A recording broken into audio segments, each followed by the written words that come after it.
Ciao amici del bosco, oggi andiamo ad imparare a riconoscere e a raccogliere le erbe spontanee.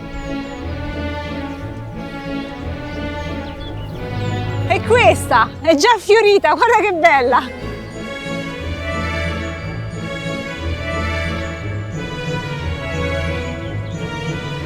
Qui ho trovato la melissa.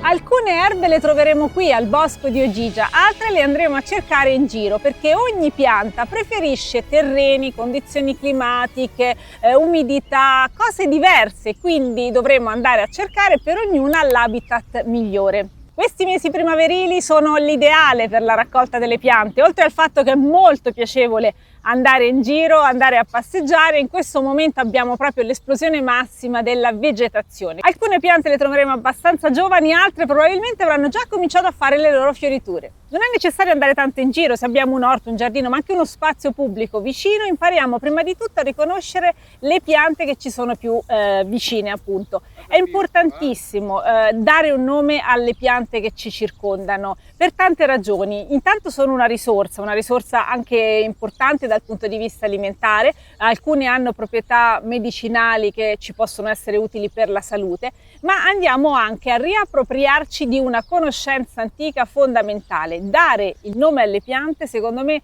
è importante per ritornare a rispettare tutta la natura. E oggi è un po' più difficile riconoscerle perché magari non abbiamo avuto una nonna o una madre che ce l'ha insegnato. Possiamo però riappropriarci di questa conoscenza andando a fare passeggiate guidate o anche acquistando un libro e cominciando a studiare. Abbiamo anche preparato un manuale per imparare a riconoscere e a raccogliere le erbe spontanee, l'abbiamo fatto insieme a Watek Italiana Tobert con le bellissime illustrazioni di Giada Ungredda che sono fondamentali per il riconoscimento. Il libro lo potete ordinare, vi lasciamo i link, lo trovate anche in libreria. Vi presento l'acetosella, qui abbiamo un bellissimo cuscino della specie che fa i fiori rosa. La caratteristica dell'Oxalis, ci sono diverse specie in questa famiglia, è quella di avere delle foglioline formate da 3 foglie diverse a forma di cuoricino. Questa è l'Oxalis articulata e fa questi fiorellini rosa. C'ha una sua sorella, un'altra specie di Oxalis che si chiama acetosella gialla, che si trova in enormi distese, quindi è molto utilizzata in cucina. Il sapore un po' asprino e ricorda il limone, è anche considerata una pianta molto dissedante. Nel libro abbiamo messo un glossario fatto con disegni che aiuta moltissimo a dare un nome alle forme che si vedono. In particolare nell'Oxalis abbiamo una foglia trifogliata, eccolo qua. Questo è il modello esatto, 3 foglioline a forma di cuore. Consiglio di portare il libro alle vostre passeggiate perché così potete confrontare quello che incontrate con i disegni e avere le conferme che vi servono per essere sicuri di aver identificato la pianta. Questa pianta si consuma soprattutto cruda, così è meglio non cuocerla per mantenere proprio questo sapore asprino. Possiamo succhiare i suoi steli che sono molto interessanti, possiamo utilizzare però anche le sue foglie, metterle nell'insalata oppure estrarre il succo da utilizzare in vari modi. Ci possiamo fare delle limonate, ci possiamo fare delle salse e si utilizzano anche i fiorellini che oltre ad essere molto decorativi hanno comunque il loro gusto interessante. Siamo venuti a fare la passeggiata in una zona boscata perché qui è più probabile incontrare la lunaria o monete del Papa. Stiamo cercando questa pianta qua. Questa non è moneta del Papa e nemmeno quella, anche se nel disegno un pochino sembra somigliare, semplicemente perché il margine è liscio in entrambe le piante, noi stiamo cercando invece un margine dentellato. E questa è già fiorita, guarda che bella! Verifichiamo tutte le caratteristiche. Foglie cuoriformi, picciolate e alterne. Infatti non abbiamo 2 foglie alla stessa altezza del fusto, ma 2 altezze diverse. Fusto eretto e ci siamo con peli sporgenti. Adesso te li faccio vedere con la lente. La lamina della foglia è verde scuro ed è pelosa al tatto. Infatti confermo. Il margine è dentellato irregolarmente, I fiori hanno 4 petali, sono color porpora e i 4 petali dei fiori ci confermano che si tratta di una pianta della famiglia delle Brassicacee. E veniamo alla prova olfattiva, se strofinata all'odore del cavolo. Sulla copertina del libro trovate anche il centimetro, il metro per misurare la dimensione delle parti delle piante. La lunaria ha delle foglie belle grandi, guardate, questa è 15 centimetri come indicato dentro al libro. E questi sono i frutti, le silique. Vedete, in trasparenza si vedono già i semi, ancora non sono maturi. In questa fase queste silique sono buone da mangiare. Quando saranno mature diventeranno trasparenti, color della luna, da qui anche il nome lunaria. In questa fase qui sono ancora belli teneri e si possono mangiare anche così. Il sapore ricorda quello del ravanello, bisogna gustarlo un attimo sulla bocca per sentire l'esplosione dell'aroma. Ricorda il rafano e il wasabi. Mi raccomando, mettete un bel like al video e condividete per condividere la vostra passione per le erbe spontanee. Qui ho trovato la melissa. Questa pianta la possiamo coltivare ma la troviamo anche spontanea, anche perché una volta che arriva in una zona e che il terreno è di suo gradimento si espande tantissimo, sia attraverso le radici a rizoma, sia attraverso i tanti semi che produce. È una pianta di interesse medicinale ma che possiamo utilizzare bene anche in cucina ed ha un profumo inconfondibile che ricorda il limone. Possiamo imparare a dare un nome alle caratteristiche delle sue foglie. Guardate, qui abbiamo tutte le forme della base della foglia. La nostra fogliolina di melissa è una foglia a forma cordata che ricorda il cuore. La melissa innanzitutto la possiamo utilizzare nelle tisane. Sono tisane eccezionali da prendere tutto l'anno, ci aiutano a rilassarci, a calmarci, anche per calmare l'emicrania, gli spasmi, insomma vari disturbi di questo genere, anche l'ansia.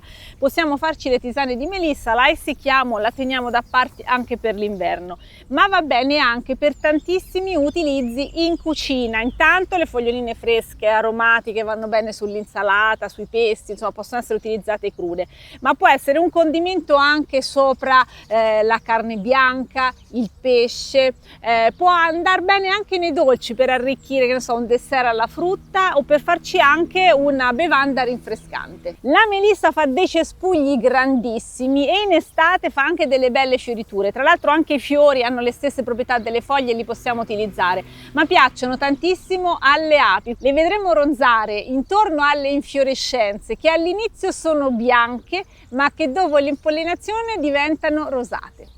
Questa è la borragine, in questa fase la riconosciamo benissimo dai suoi fiori.